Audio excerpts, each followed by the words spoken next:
সম্মানিত দর্শক, শুভেচ্ছা।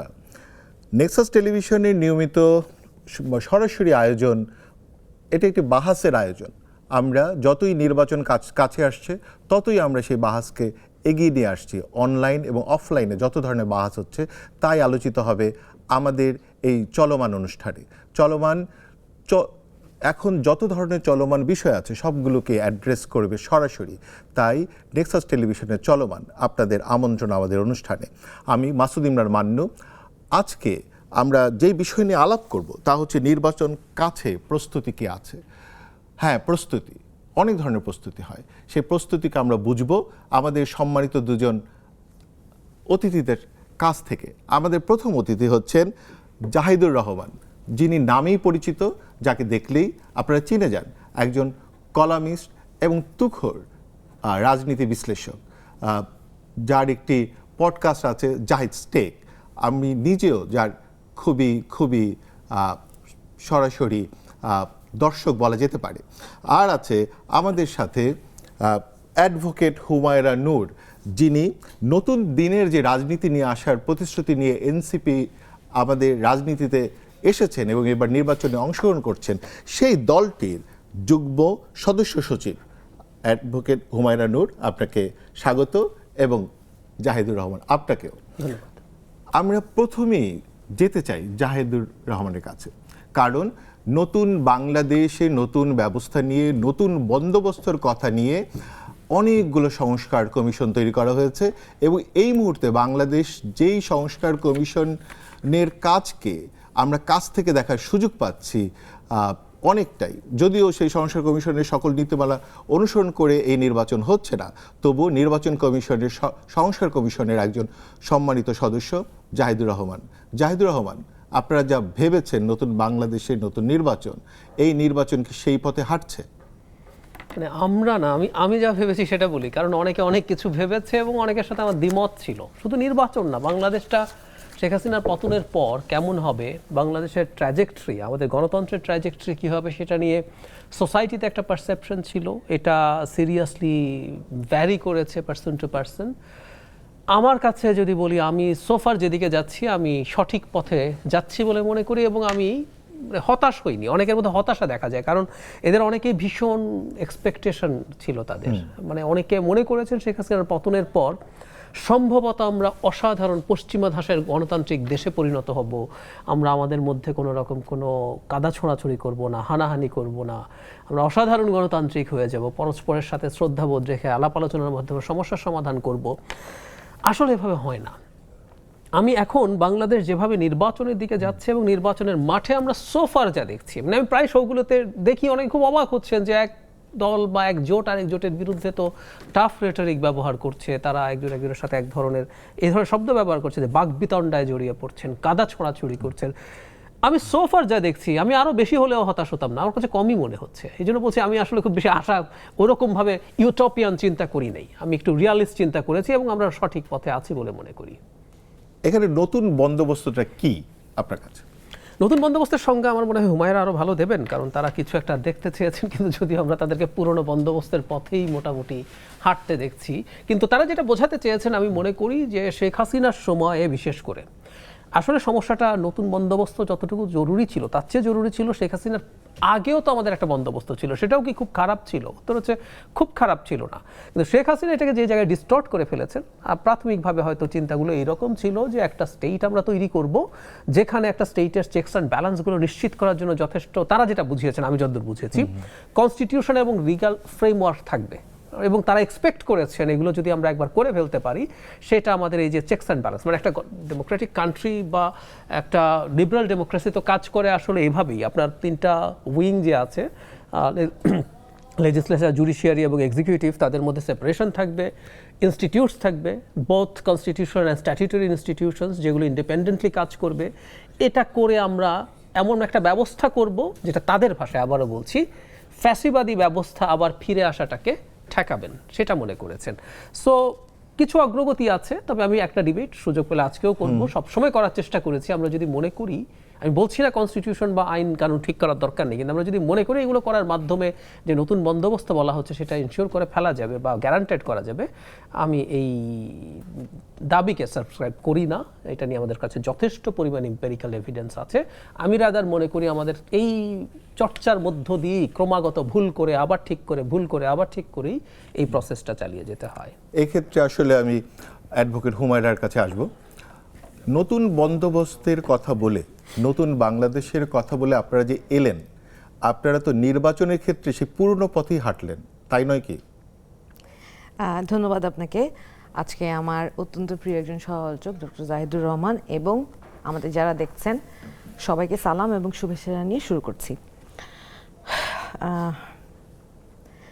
দুঃখ লাগে, হ্যাঁ, আমরা অভ্যুত্থানের পর অনেক আশা আকাঙ্ক্ষা নিয়ে দেশটা পুনর্গঠনের জন্য অনেক অনেক চেষ্টা করেছি। নতুন বন্দোবস্ত করার জন্য আমরা যে প্রস্তাবনাগুলো দিয়েছি সেই প্রস্তাবনাগুলো কিন্তু ঐক্যমত্য কমিশনের টেবিলে ঢালাওভাবে নাকচ হয়ে গিয়েছে। এখন বিদ্যমান রাজনৈতিক দলগুলো যারা যেই ব্যবস্থায় চলতে চায় সেটার পরিবর্তন যদি না চায়, আমরা নতুন করে রাজনীতি করতে এসে কতটা সেটা পরিবর্তন করতে পারবো সেটাও একটা প্রশ্ন ছিল। এই মুহূর্তে ধরেন আমরা অন্যান্যদের মতো আমরাও একটা জোটে অংশগ্রহণ করেছি, এই জন্যই তো বলছেন যে আমরাও সেই পুরনো বন্দোবস্তে ফিরে গেলাম, কিন্তু বাস্তবতাটা না অনেক কঠিন। যেই টোনে হ্যাঁ, আমি মাঝখানে একটু থামিয়ে বলি, আপনি বলছেন বাস্তবতা কঠিন, মানে সেই জন্য কি আপোষ করতে হবে? এটা কি আপোষ নয়? না না, আপনি কি আপোষ দেখবেন? আমি তিনটা জিনিস বলি। একটা হচ্ছে আপোষহীনতা, আদর্শহীনতা এবং নতুন বন্দোবস্তের, নতুন রক্তের, নতুন নেতার, নতুন বাংলাদেশের পথে কি এইভাবে হাঁটা যাবে? আচ্ছা, আমি তিনটা অভিযোগ সহকারে আপনাকে প্রশ্ন করলাম। তো যেটা বলছিলাম সেটা হচ্ছে যে আপনার প্রশ্নের সাথে প্রাসঙ্গিকভাবেই উত্তরটা দিচ্ছি যে অন্যদের মতো আমরা একটা জোটে অংশগ্রহণ করেছি, তাতেই আমাদেরকে ভেবে নেওয়া হচ্ছে যে আমরা পুরনো বন্দোবস্তের দিকেই হাঁটছি, কিন্তু আমরা চুজ করেছি আমরা যদি পুরনো বন্দোবস্তের দিকে হাঁটতাম তাহলে আমরা সংস্কারের প্রশ্নে যারা দোদুল্যমান অবস্থান নিয়েছে তাদের সাথে জোট করতাম। জোট তাদের সাথে করতাম না যাদের সাথে আমাদের আদর্শিক মিল নেই। এই প্রশ্নটা তো আসবে। রাজনৈতিক যে অবস্থান, সেই অবস্থানের জায়গা থেকে আদর্শিকভাবে কিন্তু আমরা এই জোটের যেই অধিকাংশ দলগুলো আছে তাদের সাথে আমাদের রাজনৈতিক আদর্শগত অবস্থান এক না, কিন্তু আমরা কিছু বিষয়ে একমত হয়ে আমাদের যেই চিন্তাধারা, যেই বন্দোবস্ত করার জন্য আমরা এই যুদ্ধে নেমেছি, সেই যুদ্ধটা চালিয়ে নেওয়ার জন্য এই সমষ্টিগতভাবে এগিয়ে যাওয়াটা জরুরি ছিল। আমরা একটা প্রো রিফর্ম অ্যালায়েন্স করেছি যারা সংস্কারের প্রশ্নে শুরু থেকে আমাদের সাথে অ্যালাইন ছিল। যতবার আমাদেরকে প্রশ্ন করা হয়েছে জোট নিয়ে, অনেকগুলো জায়গায় অনেক কথা হয়েছে, তখন আমরা কিন্তু নির্বাচনে নতুন বাংলাদেশ, নতুন বন্দোবস্তের এখন পর্যন্ত কি কিছু বলতে পেরেছেন? আমরা তো বলেই যাচ্ছি। ধরেন এখন যদি আমি বলতে বলি যে আপনারা আসলে কি বলছেন সেটা পরিষ্কার করে বলা, যেমন অন্য দলগুলো বলছে পরিষ্কার, বড় দলগুলো। মজার ব্যাপার হচ্ছে, ধরেন একজন হচ্ছে বেহেশতে চলে যাওয়ার কার্ড দিয়ে দিচ্ছে, একজন হচ্ছে ফ্যামিলি কার্ড দিয়ে দিচ্ছে, আপনারা কি কোনো কার্ড দিবেন নাকি আপনারাও বেহেশতে যাওয়ার কার্ডের ওইটাতে উপরে সিল দিবেন? সেটার অংশীদার। আচ্ছা দেখেন, আমরা যেই কথাটা বলছি সেই কথাটা আমি আবার আমার পুরনো কথায় ফিরে আসি। আমরা একটা প্রো রিফর্ম অ্যালায়েন্স করেছি, যেই অ্যালায়েন্সের উদ্দেশ্যটাই হচ্ছে সংস্কার প্রস্তাবনাগুলোকে বাস্তবায়ন করা, দুর্নীতি বিরোধী, আগ্রাসন বিরোধী অবস্থান এবং বিচারগুলো নিশ্চিত করা। এটা হচ্ছে এই অ্যালায়েন্সের উদ্দেশ্য। এই নতুন বাংলাদেশে এতগুলো বিদ্যমান রাজনৈতিক দল তারা আজ পর্যন্ত নিজেদের ইশতেহারটাই প্রকাশ করতে পারে নাই। সবাই এক একজন এক এক রকম বয়ান বা এক এক রকম আশ্বাস মানুষকে দিয়ে বেড়াচ্ছে। আমরা তো এরকম ফাঁকা বলিতে বিশ্বাসী না, আমরা আমাদের ইশতেহারটা প্রকাশ করেছি এবং আমরাই একমাত্র দল যারা এই প্রথম নির্বাচনী ইশতেহারটা আমরা প্রকাশ করেছি এবং অ্যাচিভেবল প্রজ্ঞা আমরা প্রতিজ্ঞাগুলো করেছি, যাতে সেটা আমরা মানুষের সামনে শুধু মিথ্যে কথা বলে আশ্বাস দিয়ে ভোটটা নিলাম, তারপরে শেষে ভোটের পর আর সেটা অ্যাচিভ করতে পারলাম না, এইটা তো মানুষের সাথে প্রতারণা, সেইটা আমরা ঠিক করতে আছে। চাই নাই। সেটা নিয়ে আমার মনে হয় জাহিদুর রহমানের আর বক্তব্য কার্ডের- আছে এখানে জাহিদ ভাই যেটা বলছিলেন, কার্ডের ব্যাপারটা একটু যদি বলেন, জাহিদ তারপরে ভাই জাহিদ যেটা- ভাইয়ের কাছে আসবো। কারণ হচ্ছে যে জাহিদুর রহমানের আপনাদের এনসিপির অ্যালায়েন্স করা নিয়ে আমি তার খুবই কড়া সমালোচনা করতে শুনেছি তার পডকাস্টে। এই ব্যাপারে তার মতামত অবশ্যই জানতে চাইবো, কিন্তু আপনি কার্ডের কথাটা বলেন, তারপরে জাহিদ ভাইয়ের কাছে ফেরত জি, যাবো। ধরেন আমাদের দলটা নিয়ে অনেকে অনেক রকম সমালোচনা শুরু থেকেই করেছে, কিন্তু অ্যালায়েন্স করার পরে সেটা তাদের পছন্দসই। ধরেন আমি যদি বিএনপির সাথে অ্যালায়েন্স করতাম তাহলে কিন্তু ওনাদের এত খারাপ লাগতো না। আমি জাহেদ ভাইয়ের কথা বলছি না, যারা যেখানে আমাদের সমালোচনা করছে তাদের কাছে আমরা তখন অনেক ভালো হতাম হয়তো। এখন এই অ্যালায়েন্সে যে গিয়েছি, সেই অ্যালায়েন্সের উদ্দেশ্যটা তো মানুষের কাছে স্পষ্ট করে বলছি। মেনে নিতে পারছেন না, সেটা আমাদের কর্মকাণ্ডের মধ্যে প্রকাশ পাবে যে আমরা আসলে যেটা চাচ্ছি সেটা বাস্তবায়ন করার জন্য এই অ্যালায়েন্সটা কতটা জরুরি ছিল। ভাই বলেছেন স্পষ্ট করে যে আমরা সেপারেশন অফ পাওয়ার্স চাচ্ছি, প্রত্যেকটা অর্গানাইজেশনের ইন্ডিপেন্ডেন্স চাচ্ছি। এইগুলো যদি এনশিওর না হয় তাহলে কিন্তু বাংলাদেশের প্রত্যেকটা সরকারি মানুষকে শুধু শোষণই করতে থাকবে এবং তার জন্য সহযোগিতা করবে প্রশাসন। কার্ডের বিষয়টা আছে, ছোট করে গল্পটা বলি। ধরেন এই গল্পটা কয়েকবার বলছি, যেই টিসিবি কার্ডগুলো মানুষকে দেয়া হচ্ছিল, সেই টিসিবি কার্ডগুলো ছাত্রদলের ছেলেরা অভ্যুত্থান পরবর্তী সময় বিভিন্ন বস্তি থেকে, যারা স্বল্প মূল্যে দ্রব্যমূল্য অ্যাভেল করে, সেই বস্তি থেকে সেগুলো কালেক্ট করেছে, বলছে রি-ইস্যু করা হবে। সেগুলো আজ পর্যন্ত দেয় নাই। এখানে একটা ব্যাপার আছে, আপনি তাহলে ধরেই নিচ্ছেন যে এখনকার যে বিএনপি এ হচ্ছে নতুন বাংলাদেশের বিএনপি না, এবং তার জুলাইতে তার কোনো কন্ট্রিবিউশন নাই, এইভাবে আপনি তাহলে ধরে নিয়ে এগোতে চান। ঠিক আছে, আমরা এখানে ফেরত আসবো। না আপনি আমাকে তাহলে আপনার প্রশ্নটার আমি একটা শব্দ উচ্চারণ করতে চাই। খালেদা জিয়া এবং আপসীন নেত্রী খালেদা জিয়া বলি আমি ওনাকে, এবং সবাই এটা এক বাক্যে মেনে নিবেন, উনি এবং শহীদ রাষ্ট্রপতি জিয়াউর রহমানের যে বাংলাদেশ, সেইটার সাথে এই যে কর্মী বাহিনী এবং তারেক জিয়ার যে নির্দেশনা, সেই নির্দেশনার প্রতিপালনে কর্মী বাহিনীর আচরণের অনেক পার্থক্য আছে। ঠিক আছে, আমরা ফেরত আসবো আপনার কাছে। আমরা এখানে একটা ব্রেক নিব। কন্ট্রিবিউশন নাই, এটা কিন্তু আমরা একবারও বলি নাই, কখনোই বলি নাই, এখনো বলছি না। কিন্তু অভ্যুত্থানের পর সবার যে আচরণগত পরিবর্তন হওয়া উচিত ছিল, সেই জায়গাটা থেকে অনেক অনেক অনেক দুঃখের জায়গা আছে, অনেক কষ্টের অভিযোগের জায়গা আছে। তাহলে আমরা একটু ব্রেকটা একটু ডিলে করছি, কারণ আমি আসলে খুবই আগ্রহী জাহেদ ভাইয়ের কথা শোনার জন্য, কারণ ওনার মানে দুর্দান্ত দুটো পডকাস্ট আছে আপনাদের এই বিষয়টি। আমি আসলে জাহেদ ভাইয়ের সামনাসামনি দুজনকে বসিয়ে আমরা শুনতে পাচ্ছি, এই কারণে জাহেদ ভাইয়ের কাছে আবারও শুনতে যাচ্ছি। টিসিবির কার্ডটা নিয়ে আমি বলে শেষ করতে পারিনি, আমি এটা বললে তারপরে শুরু করলে ভালো হতো। ধরেন যেই ভোটের জন্য টিসিবি কার্ড এখনো তাদের হাতে ফেরত যায় নাই, তারা টাকা না নিয়ে বা ভোট এনশিওর না করে তাদেরকে ফ্যামিলি কার্ড দিবে। 2023 সালে তো শেখ হাসিনাও ফ্যামিলি কার্ড ইস্যু করার জন্য সার্কুলার জারি করেছিল। না ঠিক আছে, ফ্যামিলি কার্ডের সমালোচনা আছে, এই ছেলেরা আবার টাকা না নিয়ে ফ্যামিলি কার্ড দিবে। ওকে অ্যাডভোকেট হুমায়রা, সেই ফ্যামিলি কার্ডের কাছে যাব, কিন্তু আমি তার আগেও আমি আবার কাছে ফেরত আসবো, কারণ মানে আপনার বেহেস্তের কার্ডের ব্যাপারটা আপনাদের পজিশন জানার জন্য আগে, তারপরে ফ্যামিলি কার্ড কি হবে সেটা নিয়ে আমরা আলাপ করব। আচ্ছা জাহেদ ভাই, আপনি কিভাবে এই পুরো বিষয়টাকে রেসপন্স করবেন? আমি জোট নিয়ে সমালোচনা আছে আমার, ওদের প্রতি এনসিপির প্রতি সিরিয়াস শুভকামনা আছে বলেই সেটা। কারণ আমি খুব স্পষ্ট একটা কথা বলেছি, আমার পলিটিক্যাল ইডিওলজি প্রকাশিত, আমি শুধু একজন অ্যানালিস্ট, আমি একজন অ্যাক্টিভিস্টও। আমি বলেছি আওয়ামী লীগ বিহীন বাংলাদেশে, মানে বিএনপি ক্ষমতায় যদি যায়, তার একটা প্রতিদ্বন্দ্বী দল লাগবে।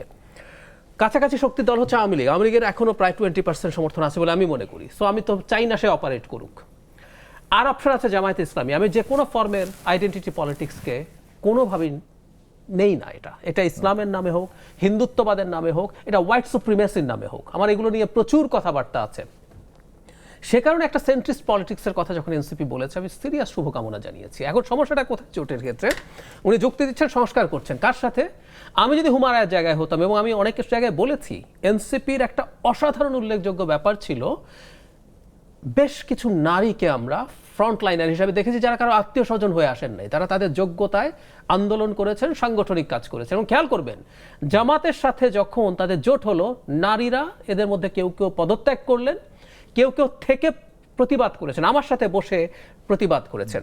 এখন একটা তো সংস্কারের কথা বলছেন, কিন্তু যে নারীকে আসলে পূর্ণাঙ্গ মানুষ মনে করে কিনা একটা প্রশ্ন আছে। কারণ জামায়াতের আমির একজন নারী হবেন না, দ্ব্যর্থহীন ভাষায় তিনি ঘোষণা করে দিচ্ছেন আমির। এটা আমি জানি না হুমায়রার কাছে শুনতে কেমন লেগেছে, অথচ উনি নাকি দেশকে সংস্কার করে উল্টে ফেলবেন।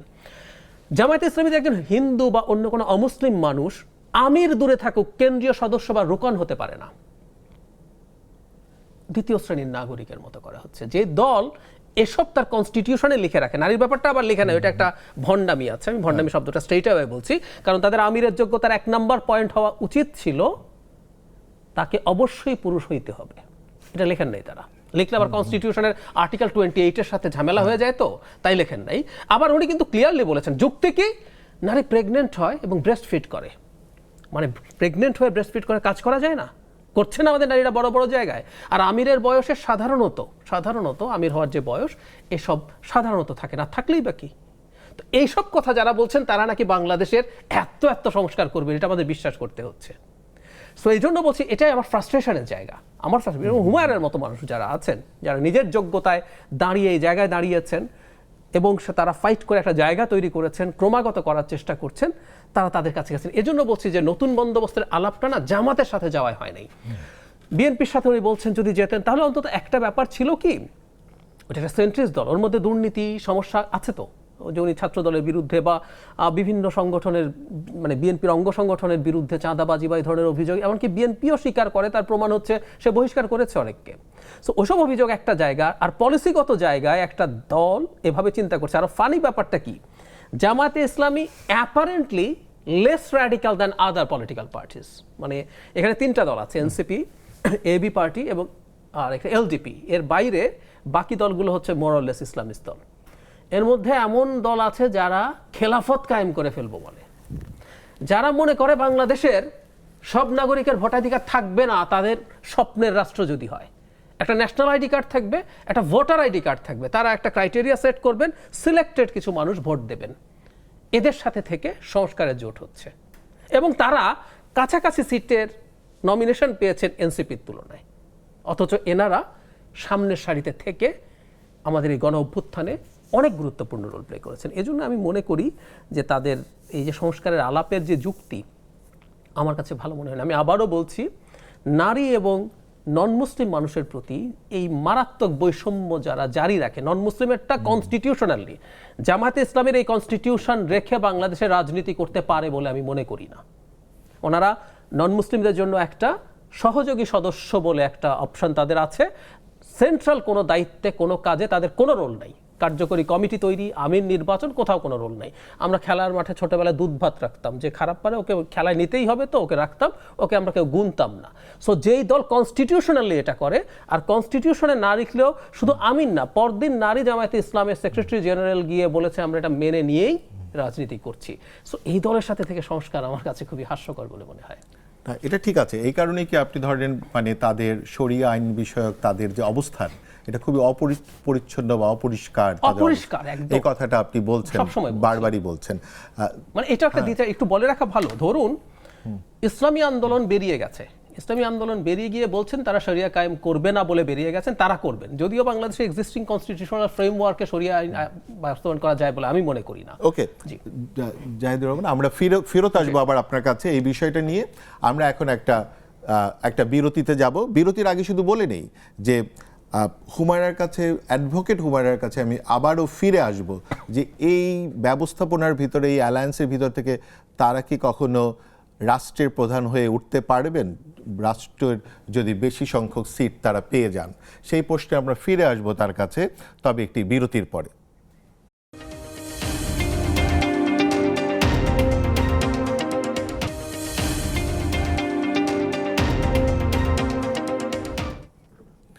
সম্মানিত দর্শক, আমরা ফিরে এলাম। অ্যাডভোকেট হুমায়রার কাছ থেকেই আমরা শুরু করব, যেই প্রশ্নটা দিয়ে আমরা বিরতিতে গিয়েছিলাম।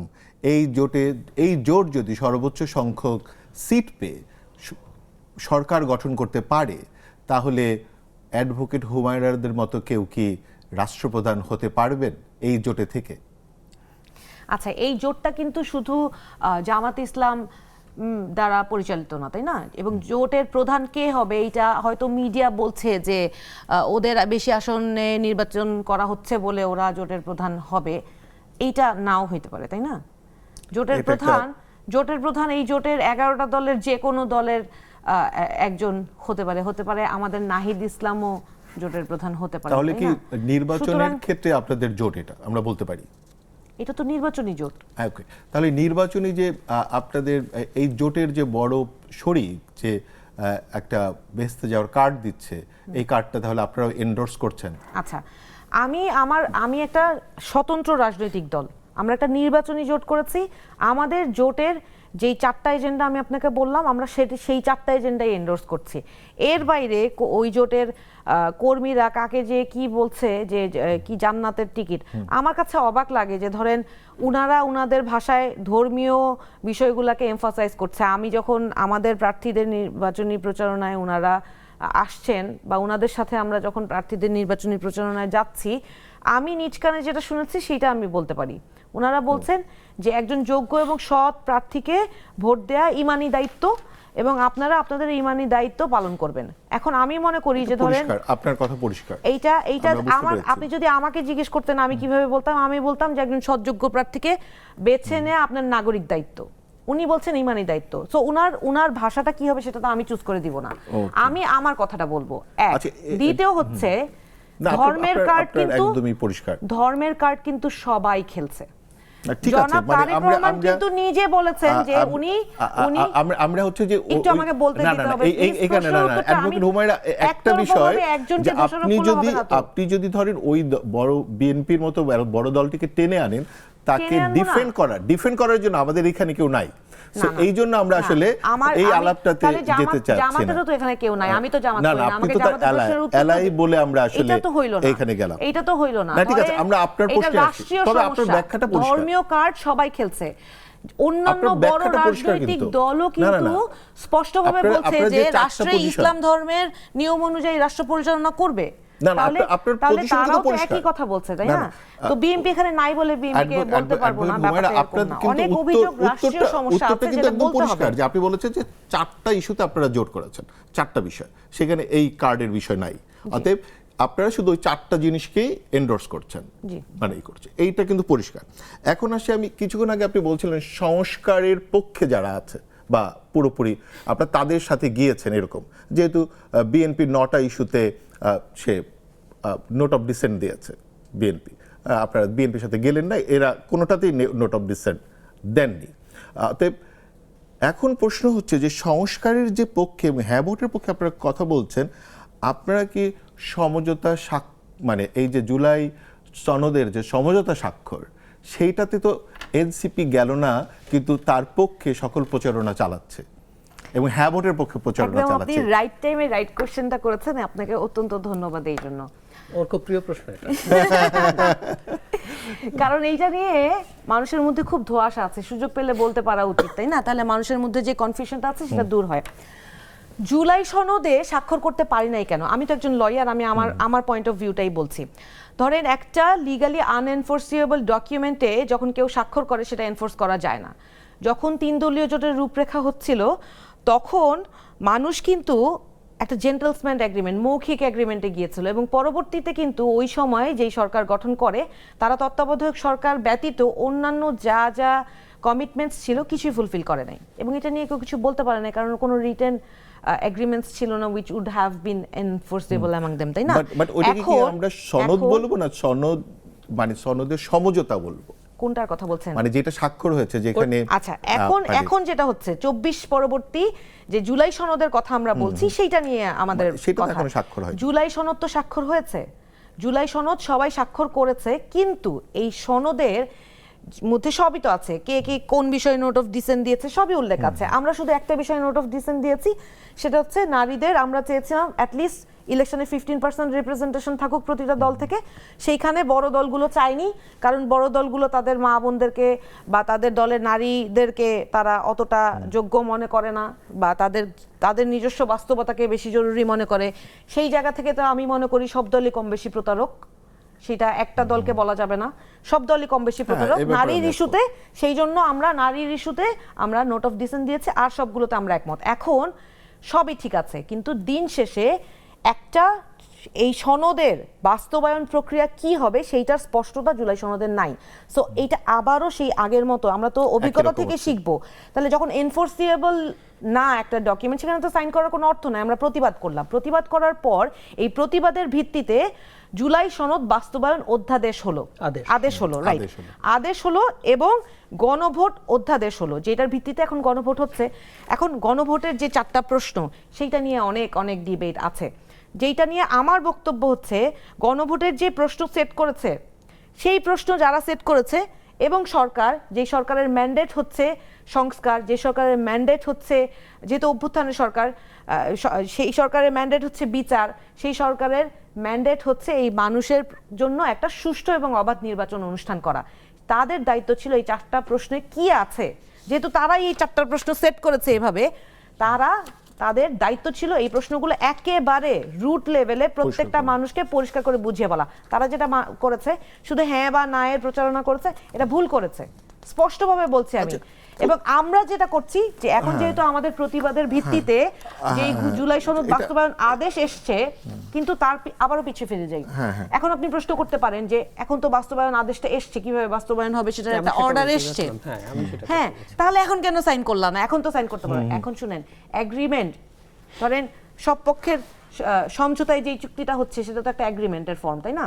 তাহলে এগ্রিমেন্টে যদি কোনো ল্যাপস থাকে, কোনো গ্যাপ থাকে, তাহলে সেইটাকে আপনাকে অ্যামেন্ড করতে হবে না? আমরা যে এগ্রিমেন্টগুলো সাইন করি, কন্ট্রাক্টসগুলো কিন্তু অ্যামেন্ড হয়, সেখানে অ্যামেন্ড করে কি বাস্তবায়নের প্রক্রিয়াটা ইনক্লুড করা হয়েছে? আমরা তো দেখেছি যেই দিন সাইন হয়েছে জুলাই সনদ, ওই দিনও কোনো কোনো দলের প্রস্তাবনা অনুযায়ী জুলাই সনদের কিছু কিছু জায়গায় পরিবর্তন আনা হয়েছে। তাহলে আপনি হচ্ছে যে কেন এইটাকে মানে এখন হ্যার পক্ষে যাচ্ছেন? আমি শুধুমাত্র একটা ইস্যু, বাস্তবায়নের প্রক্রিয়াটা ওখানে লেখা নাই, এইজন্য ওটা সাইন করি নাই, কিন্তু আমরা সংস্কারের পক্ষে, এবং এই কারণে আমরা অবশ্যই অবশ্যই সংস্কারের বাস্তবায়নের জন্য যা যা প্রয়োজন সেটা অবশ্যই করব, এবং সেটা করার অধিকার আমাদের আছে। জাহিদ ভাইয়ের কাছে আমি যাব, এইটাকে ধরেই যে ধরেন সকল দল হ্যার পক্ষে, রাষ্ট্রসহ, রাষ্ট্র নিজের সকল যন্ত্রপাতি ব্যবহার করছে সরকার, এবং একই সাথে সকল দলগুলো বলছে হ্যার পক্ষে দাও, তাহলে মানে এটা কি, তাহলে কি প্রতিপক্ষ কি জনগণ যে হচ্ছে না বলবেন এবং এরা সবাই হ্যাঁ বলাবেন? ব্যাপারটা কি এরকম? ঠিক প্রতিপক্ষ না, ব্যাপারটা হচ্ছে এইরকম যে একটা ব্যক্তি কোনো একটা দল পছন্দ করতে পারে, কিন্তু তিনি এই সংস্কারগুলো নাও চাইতে পারেন। আর যেটা হয়, আপনাকে তো পুরো ব্যাচ ধরে হ্যাঁ বা না বলতে হয়। কারো কোনো একটা ইস্যু নিয়ে যদি অতি সিরিয়াস রিজার্ভেশন থাকে, তিনি না ভোট দিতে পারেন। সো আমরা এভাবে বলতে চাই, দলগুলোর মধ্যেও তো ভিন্ন চিন্তার মানুষ আছে। আমি ব্যক্তিগতভাবে এমন মানুষ চিনি যিনি ওই দলকে ভোট দেবেন, কিন্তু ওই দলের এই আহ্বান গণভোট নিয়ে উনি শুনবেন না, উনি না ভোট দেবেন। আমি এরকম একজন দুজনকে দেখেছি অলরেডি, কারণ উনি মনে করছেন না এটা সঠিক হচ্ছে। মানে এরা কেউ আওয়ামী লীগ করেন না, এই গণ অভ্যুত্থানের শক্তিদের মধ্যে বলছি, সেই কারণেই আসলে। আর একটা ব্যাপার একটু মনে রাখতে হবে, সেটা হচ্ছে ওনারা মানে কনস্টিটিউশনে যখন এত মেজর একটা পরিবর্তন, যেখানে আমাদের ফান্ডামেন্টাল স্ট্রাকচার পরিবর্তনের কথা হচ্ছে, সেই কারণে জনগণের কাছ থেকে যদি নিশ্চিত হয় এই অপিনিয়ন নেওয়া উচিত বলে মনে করা হয়েছে। আমি কথাটা এভাবে বলছি, আমি ধারণা করি, আমি জানি না, একটা কনস্টিটিউশন এবং লিগ্যাল ডিবেট শুরু হতে পারে। মানে আমরা একটা অদ্ভুত কাজ করছি, আমরা যে ডিবেটগুলো আদতে পার্লামেন্টের, যদি সেটা 180 দিনের জন্য যদি ওটা কনস্টিটিউয়েন্ট পাওয়ার দেয়া হয়, যে ডিবেটগুলো ওখানে হয়ে শেষ পর্যন্ত পরে রেফারেন্ডামে যাওয়ার কথা ছিল, সেই ডিবেটগুলো আসলে ঐক্যমত্য কমিশনে হয়েছে। কারা করেছেন? যারা জনগণের নির্বাচিত প্রতিনিধি না, দলগুলো থেকে তাদের মতো করে প্রতিনিধি পাঠানো হয়েছে। এমন মানুষও এখানে পার্টিসিপেট করেছেন যারা নির্বাচন করলে পার্লামেন্টে যাবেন না। কিন্তু কনস্টিটিউশন লেখার বা এই ফান্ডামেন্টাল স্ট্রাকচার চেঞ্জ করার আদর্শ পদ্ধতি হচ্ছে নির্বাচিত জনপ্রতিনিধিরা আসবেন, তারা ডিবেট করে একটা কনস্টিটিউশন লিখবেন, শেষে তারপর সেটা রেফারেন্ডামে যাবে। এটার সাথে জাহিদুর রহমান, এই বিষয়ে আমার একটু মন্তব্য আছে, ভাইয়া শেষ করলাম। হ্যাঁ, মানে আমি ওটার সাথে আরেকটা জিনিস একটু জেনে আসি জাহিদ ভাইয়ের কাছ থেকে। উনি এটা নিয়ে এর আগেও কথা বলেছে, এই যে 180 দিনের যে গণপরিষদ সরকার তৈরি করা, এবং এটাও এই হ্যানার মধ্যেই একটা ইস্যুর মধ্যে সে যুক্ত হয়ে গেছে। কিন্তু যেমন ধরেন আমি যদি বলি যে রাস্তাঘাটে যিনি রিক্সা চালান, মানে বা চালান, এদের সাথে যখন কথা বলি, তার কাছে একদমই পরিষ্কার না এই ব্যাপারটা, খুবই একটা জটিল প্রক্রিয়া। প্রথম কথা হচ্ছে যে এই যে মানুষ এটা বুঝবেন কিনা এক, আর দুই হচ্ছে এইটার কতটা প্রয়োজনীয়। 3 নম্বর হচ্ছে যে যদি ধরেন যে বিএনপি একটা 2/3 মেজরিটি বা এরকম কিছু পেয়ে যায়, তারপরও সে আসলে এইটা করতে বাধ্য হবেন কিনা। এখানে একটা খুবই মারাত্মক কনস্টিটিউশনাল প্রশ্ন আছে, বা আমাদের শাসনতান্ত্রিক না, শুধু গণতন্ত্র যেভাবে কাজ করে। আপনি বলছেন 180 ডেজ এটার কনস্টিটিউয়েন্ট পাওয়ার থাকবে, কিন্তু আপনি কি আসলে এমপিদের কোনো রকম সে পাওয়ার থাকছে না। আপনি একটা গণভোট করছেন, ধরে নিলাম হ্যাঁ জয়যুক্ত হবে, ওনাদেরকে হ্যাঁ জয়যুক্ত করতে হবে। আপনি একটা ভবিষ্যতের পার্লামেন্টকে বেঁধে দিচ্ছেন তোমাকে কি করতে হবে। তোর কনস্টিটিউয়েন্ট পাওয়ারের কি হইল? ওর না করার কোনো অধিকার থাকলো না, উনি জাস্ট হ্যাঁ জয়যুক্ত করতে হবে। টেকনিক্যালি ব্যাপারটা এইরকম। এটা দাঁড়ালো, জনগণ বুঝলো কিনা আসলে এটা বোঝে না, কিছু করার নাই। যেমন এটা কি ওই আমি সরি থামালাম আপনাকে, দুঃখিত যে 72-এর ঘ যেই কারণে খুবই সমালোচিত ছিল আমাদের কনস্টিটিউশনের, এটা কি একই রকমের দোষে দুষ্ট হচ্ছে না এই 180 দিনের বাধ্যবাধকতা? এই বিষয়টা দোষে দুষ্ট প্রধান যে প্রবলেম বলা হচ্ছে, আপনি কখনো কোনো পার্লামেন্টকে আপনি তার কোনো ভবিষ্যতে করতে হবে এমন কিছু বেঁধে দিতে পারেন না। এখন আপনি এটা বেঁধে দেওয়ার জন্য একটা ট্রিক করছেন, আপনি একটা রেফারেন্ডাম বা গণভোট আগে করছেন। আবার একটু আসে, এই আলাপগুলো আমরা একসময় প্রচুর করেছি। টেকনিক্যালি একটা কনস্টিটিউশন যদি নতুন করে লেখাও হয়, যেমন ধরুন গণ অভ্যুত্থান পরবর্তী সময়ে দুটো দেশে সিভিল ওয়ার হয় নাই, একটা হচ্ছে ইজিপ্ট, একটা তিউনিশিয়া কিন্তু একটা নতুন কনস্টিটিউশন লিখেছে, যেটা আমাদের এখানে চেষ্টা ছিল। এনসিপি সিরিয়াসলি এটা চেয়েছে, শেষ পর্যন্ত হয়নি। কি হয়েছে? একটা ইলেকশন হয়েছে, গণপরিষদ, ওনারা কিন্তু চেয়েছিলেন যে এটা আইদার একটা গণপরিষদ হবে অথবা 70-এর মতো একটা রেগুলার পার্লামেন্ট কাম গণপরিষদ হয়ে প্রথম তারা কনস্টিটিউশন লিখবেন, লিখে তারপর সেটা রেফারেন্ডামে যাওয়ার কথা। তাতে লাভ কি হলো? আপনি পার্লামেন্টের যে পার্লামেন্টারিয়ানরা আছেন, যাদের কনস্টিটিউয়েন্ট পাওয়ার আছে, তারা তর্ক বিতর্ক করতে পারছেন, তারা তাদের মতো করে ভোট দিতে পারছেন, দিয়ে তারা একটা সিদ্ধান্ত নিতে পারছেন। তারপর আমার এই সিদ্ধান্তটা জনগণ সমর্থন করে কি করে না সেটার জন্য আমি জনগণের কাছে যাচ্ছি। তর্ক বিতর্ক বা কোনো কিছু হাত পা বেঁধে সবাইকে আমরা গণপরিষদের জন্য পাঠিয়ে দিচ্ছি। হ্যাঁ, পাঠিয়েছেন। এবং তার তো যে গণভোটে যদি হ্যাঁ হয়, ওনার কিন্তু আর না বলার স্কোপ নেই। তাহলে এটা কনস্টিটিউয়েন্ট পাওয়ার কোথায় হলো? তো আমরা আসলে আমি একটু অ্যাড করতে চাই। আমরা ফেরত আসবো, একটা বিরতি নিয়ে ফেরত আসি। আমরা যে হাত পা বেঁধে কোন পথে হাঁটছি সেটা আমরা বুঝতে আবারও ফিরে আসব অ্যাডভোকেট হুমায়রার কাছে একটা বিরতির পরে।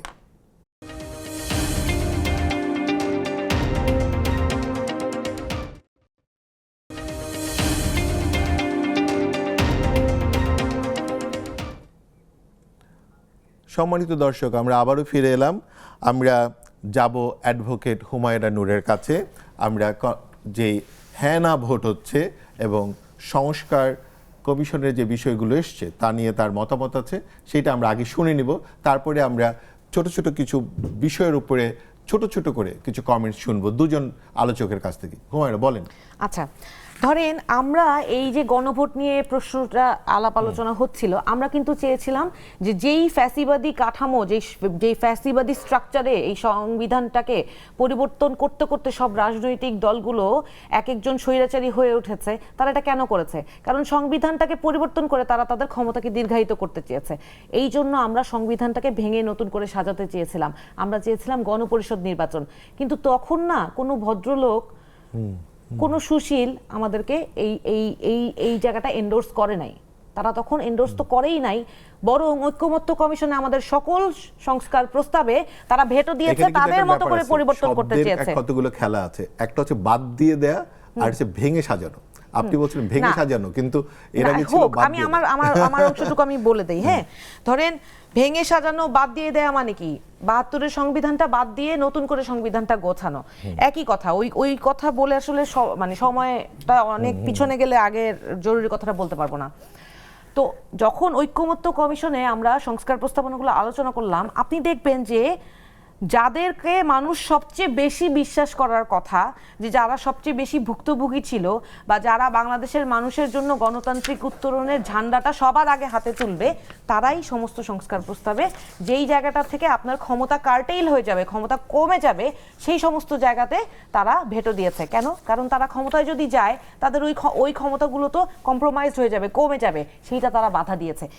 এই মানুষগুলা ভবিষ্যতে ক্ষমতায় গিয়ে তারা তাদের প্রস্তাবিত, তাদের নিজস্ব প্রস্তাবিত সংস্কার বাস্তবায়ন করবে, সেটা কে বিশ্বাস করবে? বিশ্বাস করবে না তো। এখন যেই কথাটা আসছে যে আপনি you can not bind a future parliament, বা ভবিষ্যতে যেই গণপরিষদ করা হবে, ধরেন 300 আসনে যারা জিতবে তারাই একটা গণপরিষদ করবে এবং 180 দিনের মধ্যে তারা সেটা বাস্তবায়ন করবে, এবং যদি হ্যাঁ যুক্ত হয়, সেই জয়যুক্ত হওয়ার ভিত্তিতে তাদেরকে সেটা বাস্তবায়ন করতে হবে। অবশ্যই করতে হবে, অবশ্যই করতে হবে, কারণ এই রাজনীতিবিদরা তো মানুষ তাদেরকে বিশ্বাস কিভাবে করবে? তারা তাদের লিখিত ম্যান্ডেট পালন করে না, তারা তাদের মুখের কথা রাখে না, তারা যে ভবিষ্যতে যে উল্টে যাবে না এবং ক্ষমতা ধরে রাখার জন্য এই সমস্ত মানুষের সাথে প্রতারণা করবে না, তার তো কোনো বিশ্বাসযোগ্যতা নাই। 5 বছর আপনি আবারও তাদেরকে পরিবর্তন করার জন্য আবারও 5 বছর বসে থাকতে হবে, সেই অপেক্ষা কেন করব? আমি এখন তাদেরকে আমার ভেতর থেকে যদি কোনো পরিবর্তন না হয়, আপনি আইন করে কতক্ষণ বেঁধে রাখতে পারবেন?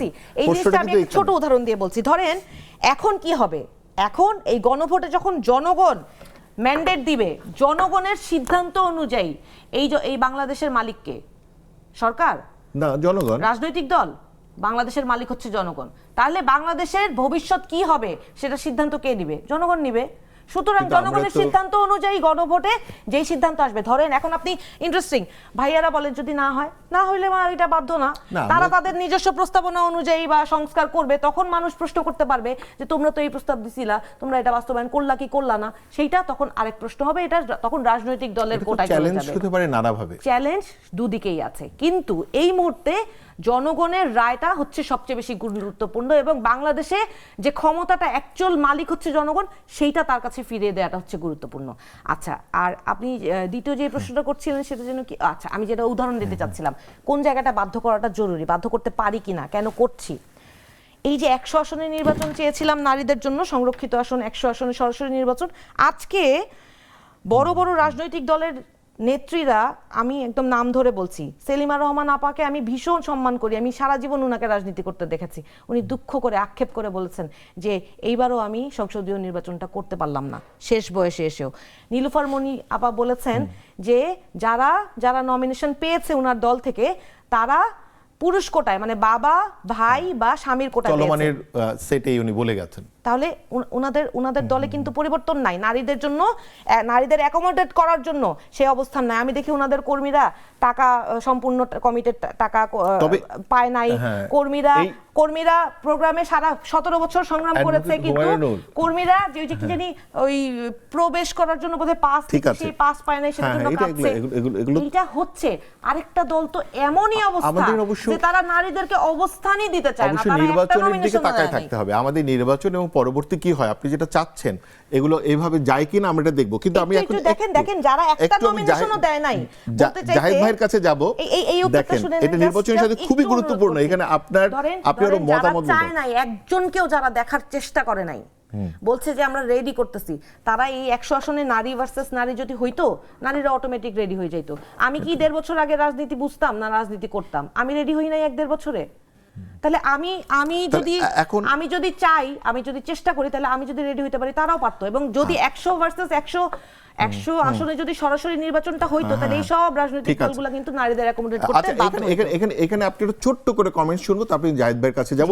বিষয়টা হচ্ছে জাহিদ ভাই বিষয়টা উত্থাপন করেছে, কারণ হচ্ছে এইটা থেকে আমি আসলে বলতে চাই যে আমাদের নির্বাচন কমিশনই কি আসলে প্রস্তুত কিনা নির্বাচনটা করতে। কারণ উনি একটা টক শোতে বলছেন যে সরকারের ভেতরে একটি পক্ষ নির্বাচনকে নিজেদের মতো ম্যানিপুলেট করতে চায়। এই কথাটা জাহিদ ভাই বলেছে, অর্থাৎ জাহিদের উপস্থিতিতে। আমি আপনাকে একটা প্রশ্ন করতে চাই, আপনি জাহিদ ভাইয়ের ভালোই ফ্যান আমি বুঝতে পারছি, কিন্তু ধরেন জাহিদ ভাইয়ের টক শো, জাহিদ ভাইয়ের পডকাস্ট, আপনি কি আমাদেরটা কি শুনেন নাকি? এটা আমার একটু জানার ইচ্ছা, কারণ আমরাও তো কষ্ট করে দু কথা দু জায়গায় বলি, ওটুকু যদি মানুষ একটু মনোযোগ দিয়ে শুনতো তাহলে অনেক পরিবর্তন হইতো আমার মনে হয়। তবে হ্যাঁ, আমিও একদিন এটার সাথে আপনি একমত কিনা, মানে জাহিদ ভাই এটাকে সমর্থন করেন? আমি অবশ্যই বলছি, নির্বাচন কমিশনের কাছে আমরা গতকালকে গিয়েছিলাম, হ্যাঁ, এবং আমাদের যা যা অভিযোগ আমরা স্পষ্টভাবে বলেছি। আমরা ওনাদেরকে বলেছি যে এই জায়গায় যে এই ঘটনাগুলো হচ্ছে, এই ঘটনার বিষয়ে আপনাদের পদক্ষেপ কি নিয়েছেন। ওনারা বলেছে আপনারা টাইম, প্লেস অফ অকারেন্স, কাদের অভিযোগ একেবারে ধরেন আমি মনে কোর্টে বা থানায় মামলা করতে গেছি, এরকম ভাবে ওনাদেরকে অভিযোগটা লিখিত দিতে হবে। তার আগ পর্যন্ত ওনারা ব্যবস্থা নেবে না, তাহলে তারা কিভাবে লেভেল প্লেইং ফিল্ড এনশিওর করবে? আমরা বললাম যে বুঝতে পেরেছি। আপনাদেরকে প্রোঅ্যাক্টিভলি অ্যাকশন নিতে হবে। আমাদের একটু Proactively যদি আপনারা action- সময়ের কম আছে, তার আমরা মানে একটু কি? জাহিদ ভাই যারা যেই মতামতে যাই। নির্বাচন কমিশন প্রোঅ্যাক্টিভলি অ্যাকশন নিতে পারে না, they are not ready to actually conduct a free and fair election. তাদের সেই সক্ষমতাই নাই। তাহলে তো এটা একটা দারুণ কমেন্টস, কিন্তু যে অনেকটাই জাহিদ ভাইয়ের কমেন্টসকেই ফিট করে আপনার কথা। তো আমি দেখি জাহিদ ভাই কি বলতে চান আপনার এই মতামতটাকে, যেটা এইটার আপনি বিষয়ে বলছেন যে এটার একটা যে background সরকার আছে, ভিতরে আমি এরপরে সুযোগ একটা পেলে একটু পক্ষ বলবো। ম্যানিপুলেট করতে চায় সরকার ভিতরে। আবার manipulate এটা কি করতে চাই না। এটা কি গুপ্ত সেই গুপ্ত পলিটিক্সের ইস্যু? গুপ্ত পলিটিক্সের বাইরে ইনফ্যাক্ট আমি হুমায়রাদের যিনি প্রধান তাকেও রেফার করে কথাটা বলেছি। মানে ডেইলি স্টার প্রথম আলোতে আগুন লাগার পর যখন এই আলাপ হলো যে এই ডিস্টারবেন্স তৈরি করার চেষ্টা হচ্ছে নির্বাচনকে বানচাল বা পিছিয়ে দেওয়ার জন্য, নাহিদ ইসলাম যিনি তাদের কলিগ ছিলেন বেশ কিছুদিন সরকারের, উনি বলেছেন, প্রথম বলেছিলেন নুরুল কবির, যে সরকারের একটা অংশ এটার সাথে জড়িত না থাকলে, তাদের সায় না থাকলে এই ঘটনা হতে পারে না। এটা নাহিদ ইসলামও বলেছেন আমার ডেইলি স্টারের ওখানে যখন উনি দেখতে হ্যাঁ, গেছেন ডেইলি তখন। স্টারে আগুন লেগেছিল তখন কিন্তু আমরা নিজেরা সেখানে যে গিয়েছিলাম তাদেরকে রেস্কিউ করার জন্য, তার কারণ মানে আমরা হচ্ছে কি, কোনোভাবে এই আমাদের- ধরনের ভায়োলেন্স আমরা আমাদের কি- প্রমোট করি আমরা না। কি মনে করি যে স্বরাষ্ট্র মন্ত্রণালয়, মানে কারণ এখানে তো অনেক ভায়োলেন্স হতে পারে আমাদের News নির্বাচনেও, জি। আসলে এরা কি না, প্রস্তুত? নির্বাচন কিন্তু ভালো হবে। কেন হবে আমি সেই জায়গায় আসি। তার আগে হুমায়ুনের একটা কথা একটু বলি, মানে এই কথাগুলো অনেক আগে বলতাম, আজকে আবার উঠলো। মানে বিএনপি সংস্কার চায় না, বিএনপি তো খারাপ, জনগণ সংস্কার চায়, তাই তো? আমি এটা বলি নাই যে একটু আসি, না, না, না, না, এইভাবে অলৌট বলা না, যাবে না, না। আমি একটু না, না, এটা আসি, বলি নাই যে BNP না, আসছি, সংস্কার আসছি, চায় না, আসছি। কিন্তু তারা- আমি ফ্যাক্ট, আমি কিন্তু মানি তারা বিএনপি নিজে যেই বক্তব্য দিয়েছে সেখান থেকে তারা সরে আসছি। গিয়েছে। তাদের ম্যান্ডেটে যেটা লেখা আছে সেটা তারা ঐক্যমত্য কমিশনে গিয়ে অ্যালাইন ছিল না। হুমায়ুন, আমি আমার বক্তব্যটা বলি। বিএনপি, এনসিপি এবং জামাতের তুলনায় অনেক বেশি জায়গায় নোট অফ ডিসেন্ট দিয়েছে। আমি ব্যক্তিগতভাবে, যেমন ধরুন আপার হাউসের যদি পিআর দিয়ে না হয়, আপার হাউসের দরকারই নেই আমি মনে করি, অনেকবার বলেছি। কিন্তু বিএনপি তো চায় না, নোট অফ ডিসেন্ট দিয়েছে, তারা পিআর করবে না। কনস্টিটিউশনাল যে কমিশনগুলো বা স্ট্যাটিউটরি কমিশনগুলো, এগুলো তো সরকার না, এগুলো ইন্ডিপেন্ডেন্টলি তৈরি হওয়া উচিত আমি মনে করি। বিএনপি একটাই রাজি হয়েছে, নির্বাচন কমিশন, বাকিগুলোতে তার নোট অফ ডিসেন্ট আছে। সো বিএনপি অনেক ক্ষেত্রেই সংস্কার এনাদের তুলনায় কম চাইছে। জনগণ সংস্কার চাইছে, গণভোট তাই বলবে, মানে ওনার ভাষ্য মতে জনগণ যেহেতু চাইছে। তো বিএনপি আমি সংস্কার, বলেছি, আমি দুটোই বলেছি, চাক বা না চাক সেটা আচ্ছা ধরে নি, আমারও ধারণা হওয়া যাওয়া যুক্ত হবে, কিন্তু জনগণ সংস্কার চায়, বিএনপি সংস্কার চায় না। বিএনপি নানান জায়গায় তাদের বিশেষ করে গ্রাসরুটের লোকজন দুর্নীতি অনিয়মে জড়িয়েছে, টেম্পু স্ট্যান্ড দখল করেছে, নানান অভিযোগ আছে। আমি এজন্য বলেছিলাম এনসিপি না একটা চমৎকার ম্যানিফেস্টো সামনে নিয়ে দাঁড়াতে পারত। তারা সংস্কারটাকে প্রধান এজেন্ডা করে, তারা নতুন বন্দোবস্তের আলাপ করে একটা আলাদাভাবে নির্বাচন করে ফেলতে পারত। খুব অল্প সময়ের মধ্যে নির্বাচন করে ক্ষমতায় চলে যাওয়ার ইতিহাস আম আদমি পার্টির আছে ভারতের মতো দেশে। এখন কিন্তু রাজনীতি করার জায়গা আছে। প্রথমবার তারা কোয়ালিশনে একটা সরকার করলো, বেশি দিন টিকলো না, তারপরে করলো ক্লিন সুইপ করেছে বিজেপিকে। তার মানে আমাদের আশা আছে। তারপর আবার না, এই আশা শেষ হয়ে গেছে। বলেন যে আশা আছে। জামাতের সাথে কি আশা না, শেষ? এটা আসলে জাহিদ ভাই দারুণ বলেছে। আমি বিশ্বাস করি জাহিদ ভাই বিশ্বাস করেন যে আমাদের আশা আছে। ম্যানিফেস্টোগুলো যদি তারা নিজেরা বিশ্বাস করেন জনগণ চায়, যাওয়া উচিত ছিল। এজন্য আমি বলছি একটা কথা মনে রাখতে হবে, আমি একটু বলে ফেলি। রাজনীতি সবকিছু ডিসাইড করে, লিখলে কিচ্ছু হবে না। ধরে নেন বিএনপি আপার হাউস পিআর করলো না, আমি নিশ্চিত আপার হাউস পিআর একদিন হবেই, বেশি দিন লাগবে না। কারণ এটাকে যে পরিমাণ কথাবার্তা মিডিয়াতে হয়েছে, টক শোতে হয়েছে, বাইরে হয়েছে, এবং এনসিপি ক্রমাগত রাজনীতি করে যাবে এটা নিয়ে, মানুষ তখন এতটাই সতর্ক হবে, বিএনপি দেখবে যে আমি যদি এটা না করি আমার কিন্তু পরের নির্বাচনে সমস্যা হবে। ডেমোক্রেটিক সিস্টেম কিন্তু এভাবে কাজ করে।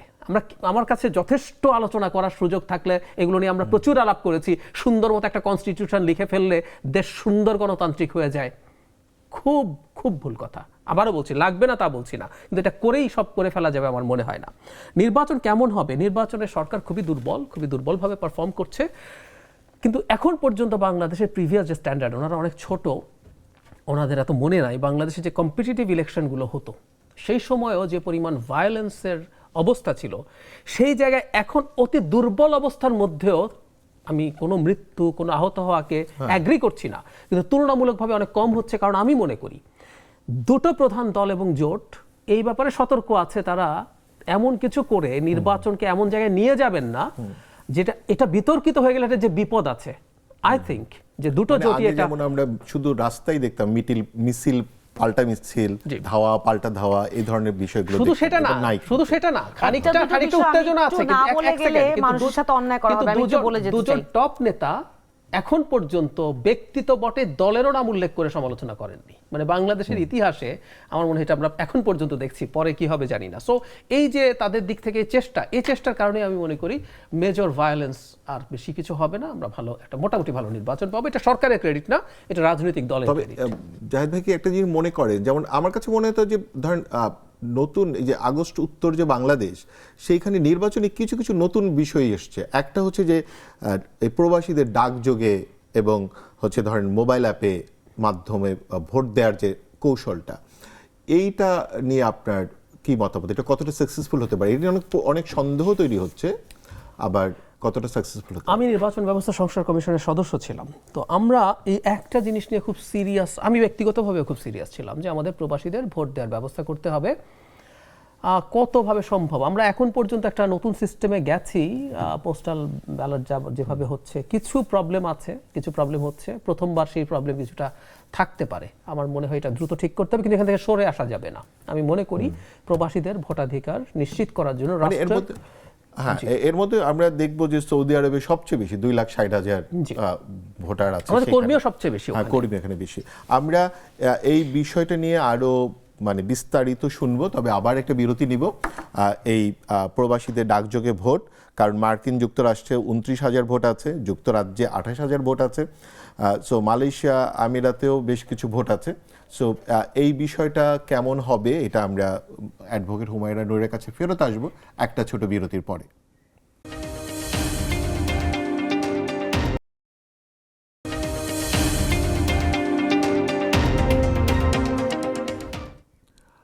সম্মানিত দর্শক, আমরা শেষবারের মতো আজকে ফেরত এলাম।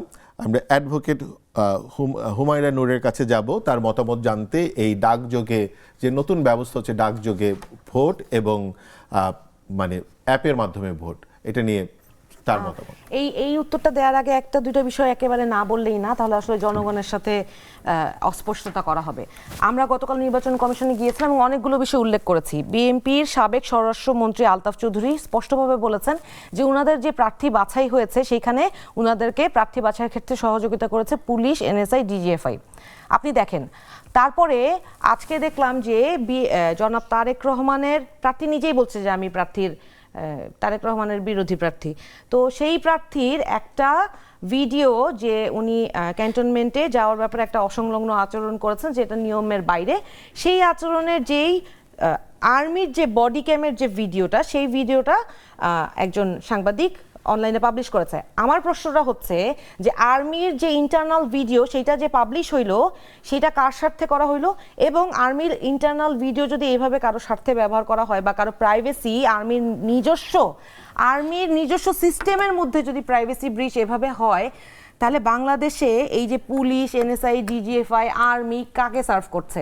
বাংলাদেশে অন্যান্য দলগুলোর অবস্থান, লেভেল প্লেইং ফিল্ড কোথায়? আরেকটা জিনিস দেখেন, এইগুলোর সাথে সাথে আবার অর্থনৈতিক বিষয়ও জড়িত। বা কিছুদিন আগে জনাব তারেক রহমান বলেছেন যে উনি কৃষকদের 10,000 টাকা পর্যন্ত ঋণ মওকুফ করে দিবেন, এবং সাথে সাথে আমরা দেখলাম বাংলাদেশ ব্যাংকের একজন পরিচালক সমস্ত ব্যাংকগুলোকে তথ্য চেয়ে ইমেইল করেছে যে কার কার কত টাকা ঋণ আছে। তাহলে এই যে ধরেন এই ইনফরমেশন যে উনি চাইলেন, সেটা তো বিএনপিকে এইড করার জন্য। বাংলাদেশ ব্যাংকের মতো প্রতিষ্ঠানও যদি বিএনপিকে এইড করে, তাহলে আমরা কিভাবে রাজনীতি করব? আর আমাদের কাছে আপনারা কিভাবে এক্সপেক্ট করেন যে আমরা কেন আলাদাভাবে একা দাঁড়িয়ে এই অন্যায়ের বিরুদ্ধে যুদ্ধ করে গেলাম না?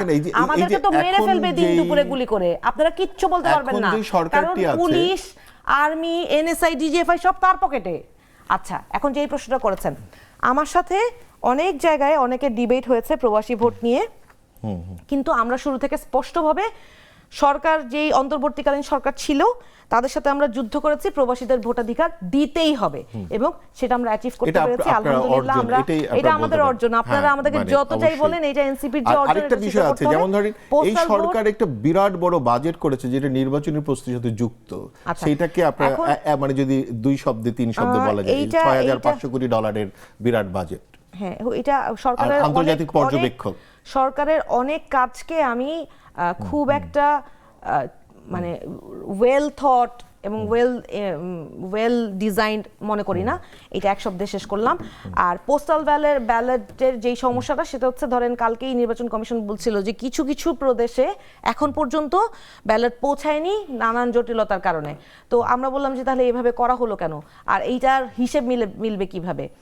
তো প্রথমবার জাহেদ ভাই যেটা বলছে আমি সেটাই করব, প্রথমবার একটু অসুবিধা হতে পারে, বাট আমি মনে করি যে এই যে নতুন বাংলাদেশ, নতুন পৃথিবী, এই পৃথিবীতে আস্তে আস্তে সব ভোটিং সিস্টেমই ডিজিটালাইজ করে ফেলা উচিত, তাহলে মানুষের ভোগান্তিগুলো কমবে এবং ট্রান্সপারেন্সিটাও হয়তো বাড়বে। ধন্যবাদ অ্যাডভোকেট হুমায়রা নূর। আমি এখন ফেরত যাব জাহিদুর রহমানের কাছে।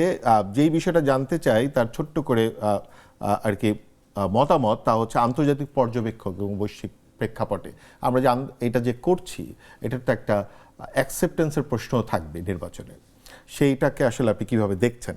মানে যেমন ধরেন আপনি নিশ্চয়ই জানেন যে ইউরোপিয়ান ইউনিয়ন তার অনেকদিন ধরে এখানে তার প্রতিনিধিরা আছে, একটা বড় দল।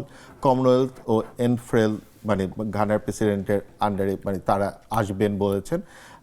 একটা বড় বিষয় হচ্ছে ভারতের অবস্থান, সে এখনো পরিষ্কার করে কিছু আমাদেরকে জানাননি। এই বিষয় নিয়ে আপনার মতামতকে, এটা কি করে মানে সারা পৃথিবীতে অ্যাকসেপ্টেড হবে, এবং যেহেতু একটি বড় দল মানে এই নির্বাচনে নাই। আমি আসছি সেই জায়গায়। হুমায়রা একটা প্রশ্ন তুলেছে, এই ডিবেটটা আমাদের সোসাইটিতে হওয়া দরকার। মিলিটারির বডি ক্যামের ভিডিও কিভাবে বাইরে আসলো? এখন একটা ডিবেট গ্লোবালি আছে, মানে কোনটা পাবলিক ইন্টারেস্টের বিষয়, কোনটা লিক করা ঠিক না। যেমন ধরুন স্নোডেন না, এই যে ধরেন একটা প্রার্থীর আচরণগত সমস্যা কার ইন্টারেস্টে সার্ভ হইলো, ওটাও কিন্তু প্রশ্ন করেছি। আসছি পাবলিক ইন্টারেস্ট কি এইটা যে একজন প্রার্থী নির্বাচনের আগ মুহূর্তে 30 দিন আগের আমি একটু আসছি আমার কেন ইন্টারেস্ট আছে, সিরিয়াস ইন্টারেস্ট আছে, আমার সিরিয়াস ইন্টারেস্ট আছে, আমি কিন্তু সিরিয়াস ইন্টারেস্ট পেয়েছি, আমি সেই জায়গায় আসছি। এই ডিবেটটা যে শেষ হয়ে গেছে তা না, এক একজন এক এক রকম মনে করেন। উইকিলিক্স যা করেছে এটা তো বেআইনি, মারাত্মক বেআইনি কাজ, হ্যাক করেছে, কিন্তু আমরা তোকে হিরো বানিয়েছি। কিছুদিন আগে ওয়াশিংটন পোস্ট একটা রিপোর্ট করেছে, বাংলাদেশে একজন মার্কিন কূটনীতিবিদ কিছু সাংবাদিকের সাথে, নারী সাংবাদিকের সাথে একটা আলাপচারিতার একটা অডিও রেকর্ড করা হয়েছে, সেটা তাদের হাতে গেছে। ওয়াশিংটন পোস্টের মতো একটা পত্রিকা সেটা নিয়ে রিপোর্ট করেছে, সেখান থেকে কোট করে। এখন এই প্রশ্নগুলো আসছে কারণ এই আলাপটা গ্লোবালি আছে। এখন ইন্টারেস্টটা কি, মানে বাংলাদেশে একজন আইন প্রণেতা, সংসদ সদস্য মানে তো আসলে এলাকার উন্নয়ন না, উনি আইন প্রণেতা, তিনি একটা আইন ভাঙার জন্য সেনাবাহিনীকে যাচ্ছে তাই বলছেন, হুমকি দিচ্ছেন, বিভৎস সব শব্দ ব্যবহার করছেন। সো এটা আমার কাছে পাবলিক ইন্টারেস্টের বিষয় বলে মনে হয়। আবারও বলছি, এটা আমার কাছে মনে হয় উনি নির্বাচনের আগ মুহূর্তে 30 দিন আগের ঘটনা উনি তার বিরুদ্ধে ব্যবহার করে ফেলতে পারে, আর্মি তার বিরুদ্ধে। সেম আর্মি কি তাহলে পক্ষ নিল না? আমি পক্ষের প্রশ্ন 30 দিন আগের ঘটনা, আর্মি তার বিরুদ্ধে ব্যবস্থা 30 দিন আগে কেন নিল না? ব্যবস্থার প্রশ্ন না, আমি আবারও বলছি এটা কতদিন আগের ঘটনা, কতদিনের ঘটনা আমি আসলে কিছু জানতে চাই না। জামাত কি বলেছে, জামাতের সবাই সত্যবাদী যুধিষ্ঠির আমি মনে করি না। কবেকার ঘটনা তাতে কিছু আসে যায় না। আবারও বলছি, আমি যেটা বলছি এটা গ্রহণ করতে হবে না। আমি বলছি এই ডিবেটটা গ্লোবালি আছে এবং কেউ নেই যে কোনো ডিভাইন কোনো বইয়ে লেখা আছে যে এটা হলো পাবলিক ইন্টারেস্ট, এটা না, এটা লেখা নাই। ধরেন তাহলে কি আর্মি এই দায়িত্ব নিয়েছে যে প্রত্যেক প্রার্থী ভবিষ্যৎ আইন প্রণেতা হওয়ার জন্য যারা যারা কাজ করবে সেসব প্রার্থী এবং প্রার্থীর সমর্থকরা যারা যারা যেখানে যেখানে সহিংসতা করবে সব এগুলো পাবলিশ করার দায়িত্ব কি আর্মি নিয়েছে? যদি পারা যায়। এখন আর্মি কি করেছে? আপনি ইনস্টিটিউটকে কিন্তু দায়ী করছেন। আর্মির বডি ক্যামের ভিডিও কিভাবে প্রাইভেসি ব্রিচ করে পাবলিশ হইলো? স্নোডেন আমার নিজের নিরাপত্তা নিয়ে আমি শঙ্কিত। স্নোডেন কোত্থেকে পেয়েছে? আমার নিরাপত্তা নিয়ে আমি শঙ্কিত, কারণ হুমায়রা একটা জায়গায় ভুল হচ্ছে, সেটা হলো আর্মিকে বলছি আমরা, কথাটা এরকম না, এটা একটা সিস্টেম। ইনস্টিটিউট তো বলা যায় না, এর মধ্যে কোন একটা হুইসেল ব্লোয়ার আছে। আমরা আবার সেটাই বললাম, ধরেন ওই প্রতিষ্ঠানের প্রাইভেসি ওনারা নিজেরা রক্ষা করতে পারছে না। এখন তাহলে কি দাঁড়ালো? মানে স্নোডেন বা ব্র্যাডলি ম্যানিং, যিনি পরে নারী হয়ে গেছেন, চেলসি ম্যানিং, উনি তো ওখানে কাজ করতেন, ওখান থেকে এরা এগুলো নথি ফাঁস করেছেন, তাই তো?